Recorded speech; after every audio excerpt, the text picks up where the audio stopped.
আসসালামু আলাইকুম। 12.4-এর উপরে কিছু সংক্ষিপ্ত প্রশ্ন নিয়ে তোমাদের সাথে আছি আমি মোহাম্মদ আব্দুল মোমেন জুয়েল। আজকের পর্বে আমরা কয়েকটা সংক্ষিপ্ত প্রশ্ন দেখব, 2টা সংক্ষিপ্ত প্রশ্ন এই চ্যাপ্টারের উপরে। এখানে আমাদের কিছু কথা ভাষায় লিখে থাকবে, সেগুলো আমরা বীজগণিতিক রূপ দেব। রূপ দিয়ে সেখানে ক্যালকুলেশন করে মানটা বের করব। আমাদের 12.1, 2, 3-এ যে ম্যাথগুলো ছিল, বিশেষ করে 2 আর 3-এ, ওই হিসাবগুলো অনেকটাই কঠিন ছিল। মানে ইকুয়েশনগুলো একটু বড় থাকে ক্যালকুলেশন করতে, কিন্তু ভাষায় যে কথাগুলো বলে দেয় সেই কথাগুলো হয় অনেক সিম্পল কথা হয় যখন তুমি ম্যাথমেটিকে এটা প্রকাশ করবে। প্রশ্নটা দেখি। প্রশ্নে বলেছে এখানে মাতার বর্তমান বয়স তার 2 কন্যার বয়সের সাথে কম্পেয়ার করা হয়েছে, সেটা 4 গুণ। মাতার বর্তমান বয়স তার 2 কন্যার বয়সের সমষ্টির এখানে 4 গুণ। 5 বছর পর মাতার বয়স 2 কন্যার বয়সের দ্বিগুণ হবে। তার মানে এখানে 2টা সময় নিয়ে আলোচনা করা হয়েছে। ধরলাম যে আমরা আলোচনা করলাম 2020 সাল, তারপরে আমরা কম্পেয়ার করছিল 2025 সাল। এই সময়ের মধ্যে এই যে সম্পর্কটা থাকলো, একবার 4 গুণ একবার দ্বিগুণ, এই সম্পর্কগুলো ব্যবহার করে আমরা মাতার বর্তমান বয়স কত, এখানে শুধুমাত্র মাতার বর্তমান বয়সটাই বের করতে হবে, সেটা আমরা বের করব। প্রশ্নটাকে যদি আমরা এভাবে চিন্তা করি, যেটা 2025 সাল, এই সময় 2 কন্যার বয়স ছিল হলো x বছর, আমি ইউনিটটা লিখে নাই, শুধুমাত্র x বছর লিখলাম। তাহলে এই x বছর যেটা আছে, সুতরাং মায়ের বয়সটা কত হবে, তাহলে মাতা হবে 4x বছর, এইখানে যা হবে এটা হবে তার 4x বছর। এখন এইখানে হলো আগামী 5 বছর পরে, মানে 2030 সালে গিয়ে এবার আলোচনা করতে হচ্ছে। 2030 সালে গিয়ে তাহলে বয়সটা কত হবে? দেখো, আমার বয়স যদি এখন x বছর হয়, 5 বছর পরে আমার বয়সটা হবে x+5। তাহলে এখন এইখানে 2 কন্যার বয়স কত হলো, এখানে 5 বছর পরে বয়সটা হবে x+5। কিন্তু ঝামেলা আছে, এই যে এখানে x কিন্তু দুইজনের বয়স। তার মানে প্রথম কন্যার বয়সও যদি 5 বছর বৃদ্ধি পায়, দ্বিতীয় কন্যার বয়সও 5 বছর বৃদ্ধি পাবে। তাহলে এইখানে হলো আমাদের 5 ইন্টু এটা হলো 2। এইটা একটু ভালো করে বুঝতে হবে। আমি জাস্ট অন্য একটা এক্সাম্পল দিচ্ছি। ধরলাম যে প্রথম কন্যার বয়স হলো এটা হলো 10 বছর, আর দ্বিতীয় কন্যার বয়স হলো এটা হলো 12 বছর। ধরে নিচ্ছি এটা যদি 12 বছর হয়, তাহলে আগামী 5 বছর পরে এই যে বয়সটা, সেই বয়সটা কি হবে? প্রথম কন্যার বয়স হবে হলো 15 বছর, দ্বিতীয় কন্যার বয়স হবে হলো 17 বছর। এই দুইজনের বয়স কিন্তু তাহলে 5 এখানে দুইটার যোগফল হলো এটা হলো 22, এখানে দুইটার যোগফল হলো 20, এটা হলো 32। দুইটার ডিফারেন্স কিন্তু তাহলে 10 বছর হয়ে গেল। তো এইটা খুব ভালো করে খেয়াল রেখো, এটা কিন্তু 2 কন্যা। যখন 2 কন্যা বলছি, তার মানে এখানে বয়সটা ইনক্রিজও হবে দ্বিগুণ আকারে, এটা খেয়াল রাখতে হবে। আপাতত এটা বাদ দিলাম। এখন এই জায়গায় যদি এরকমটা হয় যে কন্যার বয়স যেটা হচ্ছে, আমি একবার লিখতে পারি যে x+10, আমি সেটাভাবে লিখতে পারি। আমি ধরে নিলাম, এটাকে লিখলাম হলো, এটা হলো x+10, আমি একক লিখি নেই, এককটা হলো বছরে যাবে।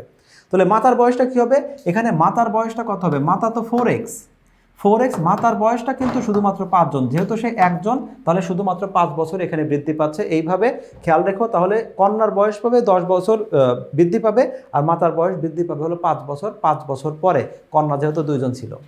এখন এই জায়গায় যে অপশনটা দেওয়া থাকলো, এই জায়গায় দুইটা যে আমাদের সম্পর্কটা দেওয়া আছে, এই সম্পর্কের উপরে ক্যালকুলেশন করতে হবে। এখানে খেয়াল রাখতে হবে যে মাতার বয়সটা কত। মাতার বয়সটা হলো, এটা হলো 4x প্লাস হলো 5, এটা হলো মাতার বয়স। আর এখানে কন্যার বয়স হলো x+10, কন্যা বলতে 2 কন্যার বয়স বোঝাচ্ছে। এবং এখানে যেটা হবে, এই যে মাতার বয়সটাই হবে হলো দ্বিগুণ। আমার বয়স যদি তোমার বয়সের দ্বিগুণ হয়, তোমার বয়স যদি 20 বছর হয়, আমার বয়স যদি 40 বছর হয়, আমি বড়, এর মানে কিন্তু না আমার সাথে 2 দ্বারা গুণ করতে হবে। তুমি ছোট, তোমার সাথে 2 দ্বারা গুণ করে তবেই আমি 20 দুগুণে 40, আর আমার সাথে 1 গুণ থাকবে। তাহলে এখন এই জায়গায় আমাদের যেটা মাতার বয়স আছে, আর এটা হলো কন্যার বয়স আছে, কন্যার বয়সকে ডাবল করলে তবেই আমরা পরস্পর সমান পাবো, এটা প্রশ্নে বলে দেওয়া আছে। এই যে প্রশ্নে বলল যে 5 বছর পর একজনের বয়সের সমষ্টি, এখানে মাতার বয়স 2 কন্যার বয়সের সমষ্টির দ্বিগুণ হবে, মাতার বয়সটাই বেশি আছে। তাহলে এই ক্যালকুলেশনটাই যদি এখন আমরা এখান থেকে করি, এখান থেকে ক্যালকুলেশন করলে কি পাবো? এখানে পাবো হলো 4x প্লাস এটা হলো 5 ইকুয়াল 2x প্লাস হলো এটা হলো 20। তাহলে এক্সগুলোকে যদি আমি একপাশে নিয়ে আসি, 4x মাইনাস 2x ইকুয়াল তাহলে 20 মাইনাস 5, তাহলে ফাইনালি থাকলো হলো এখানে 2x, এটা সমান হলো 15 থাকলো।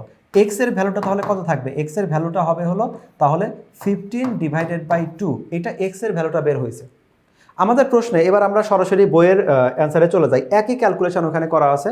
তাহলে এখন দেখি এখানে আমাদের x এর যে ভ্যালুটা আছে, ফাইনালি আমরা x এর ভ্যালুটা, মানে আমি যেটা লিখলাম যে x ইকুয়াল 15/2, তুমি অ্যাকচুয়ালি x ইকুয়াল 15/2 রাখবে, এটা লেখার দরকার নাই, সমস্ত লেখার দরকার নাই। x ভ্যালুটা পাচ্ছি, কিন্তু এই যে x ভ্যালুটা পাচ্ছি, এইটা হলো আমাদের কন্যার বয়স এখানে দেওয়া ছিল, কিন্তু আমাকে বের করতে হবে মাতার বয়স। মাতার বয়সটা কি সম্পর্ক ছিল, যে কন্যার বয়স যেটা ছিল তার সাথে 4 গুণ করতে হবে মাতার বয়সের, বর্তমান বয়সের যেখানে কন্ডিশন ছিল যে কন্যার বয়স যেটা হবে, 2 কন্যার বয়স যা হবে মাতার বয়স হবে তার 4 গুণ। তাহলে এখন আমরা যদি এই যে ভ্যালুটা পাচ্ছি এখানে, আমরা যদি শুধুমাত্র এইখানে কন্যার বয়সের সাথে অর্থাৎ কন্যা দুইজনের বয়সের সাথে 4 দ্বারা গুণ করি, তাহলে মাতার বর্তমান বয়স পাচ্ছে হলো 30 বছর। তো এভাবে আমরা একটা গাণিতিক সমস্যা যেটা বাংলা ভাষায় বলা ছিল সেটাকে প্রথমে ম্যাথমেটিক্যাল রূপ দিব আর তারপরে অ্যান্সারটা বের করব। একটা ছোট্ট মিস্টেক তোমাদের হতে পারে, ক্যালকুলেশন করে এক্স এর মান বের হয়ে গেছে, এটা আবার অ্যান্সার লিখে দিও না। খেয়াল রেখো যে অ্যান্সারটা এক্স যেটা ধরা হয়েছিল সেটা হলো কন্যার বয়স, আর প্রশ্নে চাওয়া হয়েছিল মাতার বয়স। কিন্তু আমরা কেন মাতার বয়সটা ধরলাম না? সবসময় ভালো হয়, অঙ্কটা সবচেয়ে সুন্দর করে রিপ্রেজেন্ট হয় যদি আমরা কখনো এই অঙ্কগুলো করার সময় যার সাথে কম্পেয়ার করা হয় তাকে ধরি। যদি বলা থাকতো যে 2 কন্যার বয়স মাতার তুলনায় অর্ধেক, দ্বিগুণ, কিছু একটা কথা বলে থাকতো, মাতার সাথে আছে, তাহলে তখন আমরা মাতার বয়সটাকে ধরে নিতাম। এভাবে আমরা সমস্যাগুলো সমাধান করব।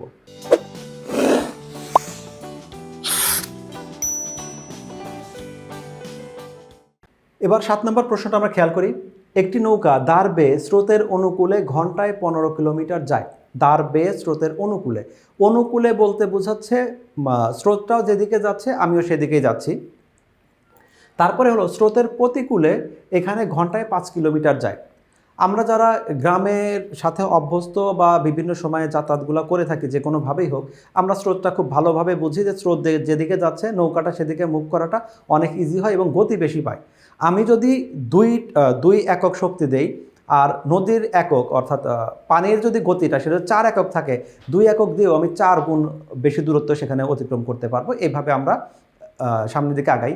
যারা কখনোই নদীতে চলাফেরা করো নাই, অর্থাৎ যারা টোটালি 100% শহরমুখী জীবনযাপন করো, তারা আমরা যে বিভিন্ন শপিং মলে বা মেট্রো স্টেশনে যে এসকেলেটরগুলো দেখি, চেইন সিঁড়ি যেগুলোকে বলি, ওইটা যেদিকে উঠছে তুমি যদি চুপচাপ দাঁড়ায় থাকো, তোমাকে একটা নির্দিষ্ট স্পিডে, ধরলাম 5 কিলোমিটার স্পিডে তোমাকে নিয়ে যাচ্ছে।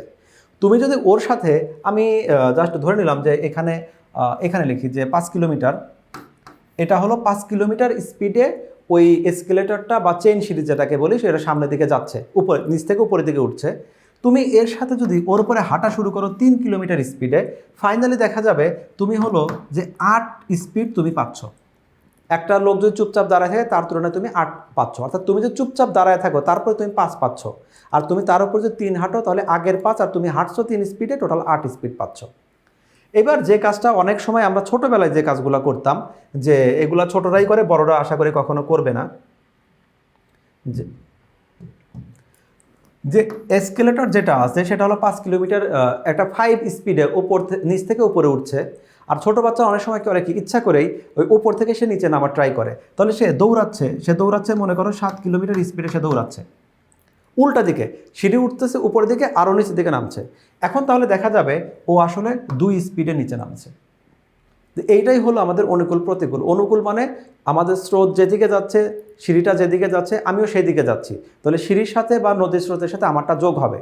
আর যদি এরকমটা হয় যে স্রোত এইদিকে যাচ্ছে আর আমি এইদিকে যাচ্ছি, তাহলে স্রোত যদি 5 এককে যায় আর আমি যদি 6 এককে যাই, তাহলে ওই 5 একক আমার 6 এককে ধাক্কা দিয়ে 5 একক নষ্ট করে দিবে, আমি মাত্র 1 এককে সামনের দিকে আগাবো। এই কথাগুলোই শুধু আমি একটু ম্যাথে একটু প্রকাশ করার চেষ্টা করব। তাহলে এখন এইগুলোই আমি এখানে যে তথ্যটা দেওয়া আছে, 2টা বেগ আছে, একটা হলো দাঁড়ের বেগ। দাঁড় বলতে এখানে বোঝায় এটা অনেক প্রাচীন যুগের, অনেক বছর আগের। সেটা হলো যে অনেক সময় নৌকাগুলোকে একটা দড়িতে বেঁধে টেনে নিয়ে যাওয়া হতো, এটাই হলো দাঁড়। তো এখানে দাঁড়ের বেগ বা ইঞ্জিনের বেগ বা বৈঠার বেগ বা পালের বেগ, সবগুলো বেগটা হলো নৌকার বেগ। আমরা এই দাঁড়ের বেগ বলি, পালের বেগ বলি, ইঞ্জিনের বেগ বলি, যাই বলি, এগুলো হলো নৌকার পার্সোনাল বেগ। সেই বেগটাকে যদি আমরা ধরলাম এক্স ধরি, আর এখানে স্রোতের যে বেগটা আছে স্রোতের বেগটাকে যদি ওয়াই ধরি, তাহলে আমাদের যেটা দাঁড়াবে এক্স প্লাস ওয়াই। ওরা বললো স্রোতের অনুকূলে 1 ঘন্টায় 15 কিলোমিটার যায়, মানে তোমার নৌকার যে স্পিডটা ছিল, ইঞ্জিনের যে শক্তি ছিল বা দাঁড়ের যে শক্তি ছিল সেই শক্তি, আর হলো পানিটা তোমাকে যে টেনে নিয়ে যাচ্ছে সেই শক্তি, 2টা মিলে হলো 15 কিলোমিটার পার আওয়ার। আর 2টাকে বিয়োগ করলে স্রোত এইদিকে যাচ্ছে আমি উল্টা দিকে যাচ্ছে, তাহলে আমার শক্তিটা বেশি লাগবে, সময়টা কিছু নষ্ট হবে। এক্স মাইনাস ওয়াই 2টা ছিল আমাদের 5 কিলোমিটার। এখানে যখন আমরা এটা বড় অঙ্কগুলোতে করি, বেশি সিকিউগুলোতে করি, আমরা এটা সাইড নোট দিয়ে দেওয়া ভালো যে অবশ্যই আমরা এখানে এক্স গ্রেটার দ্যান ওয়াই বিবেচনা করে, অর্থাৎ নৌকার যে পার্সোনাল বেগটা, নৌকার বেগ বলতে আমি কি বোঝাচ্ছি, দাঁড়ের বেগ হোক, বৈঠার বেগ হোক, পালের বেগ হোক বা ইঞ্জিনের বেগ হোক, এই বেগটাকে আমরা সবসময় বড় ধরবো। কারণ যদি এরকমটা হয় যে তোমার নৌকার যে শক্তিটা আছে সেই শক্তিটা হলো 10 আর স্রোত হলো 12। তাহলে তুমি যখন 10 স্পিডে এই স্রোতকে ওভারকাম করা ট্রাই করবে, বাস্তবে তুমি 2 স্পিডে তুমি উল্টা দিকে পিছের দিকে যাবে। তার মানে এইটা আমরা যেটা বললাম যে যেতে এবং ফিরে আসতে, এইটা আমাদের শুধু চলেই যাবে, কখনো ফিরে আসবে না, এই টাইপের নৌকা। সো আমরা এখানে যেহেতু প্রতিকূলে সে আগাতে পারে, সে সাকসেস হয়েছে 5 কিলোমিটার আগাতে পারে, তার মানে নৌকার বেগ অবশ্যই বড় ছিল। এখানে যে সমীকরণ দুইটা আছে, এই দুইটা সমীকরণ দেখো এত সিম্পল সমীকরণ। এখানে তুমি প্রতিস্থাপন, অপনয়ন, আর্গুণ, সরলরেখা যে কাজ যেভাবে তুমি করো প্রত্যেকটাতেই তোমার খুব অল্প সময় লাগবে। তো আমরা দেখতেই পাচ্ছি এটা আমাদের অপনয়ন হয়ে আছে। আমাদের এখানে যদি অপনয়ন করা হয় নাই, তো আমি সরাসরি শুধুমাত্র ক্যালকুলেশনটা কি করতে পারবো, এইটাকে আমি যোগ করি। যোগ করলে কত হচ্ছে, ওয়াই ওয়াই কাটা যাচ্ছে, তাহলে 2x এইটা সমান আসবে 15 আর হলো 5 হলো 20। তাহলে 2 দিয়ে উভয় পক্ষে কাটলে x এর ভ্যালু যেটা আছে, x এর ভ্যালুটা আসবে হলো 10। এক্স এর ভ্যালুটা কিন্তু আমরা 10 পাচ্ছি, মানে হলো তাহলে নৌকার যে বেগ বা দাঁড়ের বেগ সেটা আমরা 10 পাচ্ছি। তাহলে স্রোতের বেগ কত হবে, শুধু এই যে এক্স এর ভ্যালুটা সমীকরণ 1 অথবা সমীকরণ 2 যে কোনো এক জায়গায় বসালেই আমরা আর একটা ভ্যালু পাবো। আমরা সমীকরণ 1এই বসিয়ে দিই, আমি দুইটা এখানে দেখাচ্ছি। তাহলে এখানে কি হবে, এক্স এর ভ্যালুটা হলো 10, 10 প্লাস ওয়াই এইটা ইকুয়াল হলো 15। তাহলে এই 10টা যদি ওই পাশে চলে যায় তাহলে মাইনাস হয়ে যাবে, ওয়াই এর ভ্যালুটা থাকবে শুধুমাত্র 5। এভাবে আমরা এক্স আর ওয়াই এর ভ্যালুটা করতে পারি। ক্যালকুলেশনটা একবারে ইজি, শুধুমাত্র আমরা এটা ভাষায় রিপ্রেজেন্ট করাটাই হলো আমাদের ব্যাপার। এভাবে আমরা নৌকার বেগ এবং স্রোতের বেগ সংক্রান্ত যে ম্যাথগুলো আছে সেগুলো আমরা সমাধান করতে পারবো। শুধু একটা কথায় খেয়াল রাখতে হবে, নৌকার বেগ আমরা একটা ধরবো, স্রোতের বেগ একটা ধরবো, কে কার তুলনায় কত গুণ সেগুলো বিবেচনা করে শুধুমাত্র সমীকরণে প্রকাশ করব। এরপরে ক্যালকুলেশনটা প্রতিস্থাপন, অপনয়ন যে কোনো পদ্ধতিতে করা যাবে। আশা করি তুমি ম্যাথগুলো বুঝতে পেরেছো। আমাদের 9-10 সম্পূর্ণ সিলেবাসের জন্য আমরা আলাদা আলাদা করে প্রত্যেকটা এপিসোডের জন্য কিউআর কোড আলাদা তৈরি করেছি, যাতে করে তোমাদের সুবিধা হয়। ম্যাথ সংক্রান্ত বা 9-10 সকল প্রশ্ন সংক্রান্ত যে কোনো সমস্যার সমাধানের জন্য আমাদের সাথে থাকো। দেখা হবে নেক্সট পর্বে। আপাতত আজকের জন্য বিদায় নিচ্ছি। আল্লাহ হাফেজ।